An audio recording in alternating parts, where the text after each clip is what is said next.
भी तस्वीरें दिखाता हूं असम और সেন্টারে সেখান ছেড়ে কেউ আসবেন না, এটা বিজেপির প্ল্যান।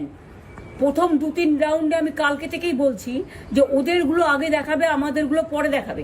এবং অনেক জায়গায় 2-3 রাউন্ড কাউন্টিং করার পরে প্রায় 100টা জায়গায় কাউন্টিং বন্ধ করে রেখে দিয়েছে।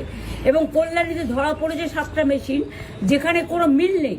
এটা টোটাল ফোর্স, পুলিশ সেন্ট্রাল ফোর্সকে দিয়ে চারিদিকে তৃণমূল কংগ্রেসের উপর অত্যাচার করছে, অফিস ভাঙছে, জোর করে দখল করছে। এসআইআর নামে আপনারা দেখেছেন ভোট লুট করেছে যাতে যে সিটগুলো জিততে পারে। কিন্তু এখনো এমন 70টা সিট আছে, 100টা সিট আছে যেগুলো আমরা এগিয়ে আছি, সেগুলো বলছে না। টোটালটাই মিথ্যে নিউজ খাওয়াচ্ছে। আগে ডিআইসিও এই খবরগুলো দিত, কিন্তু তাকে কালকে চেঞ্জ করে দেওয়া হয়েছে। টোটালটাই ইলেকশন কমিশন নিজের ইচ্ছে মতো খেলছে, এবং সাথে কেন্দ্রীয় বাহিনীকে নিয়ে। এবং আমাদের পুলিশরা টোটাল মাথা নত করে কেন্দ্রীয় বাহিনীর আন্ডারে কাজ করছে। সুতরাং আমি সব আমাদের কাউন্টিং এজেন্টদের, আমাদের সমস্ত পার্টির কর্মীদের বলবো, অত মন খারাপ করার কারণ নেই।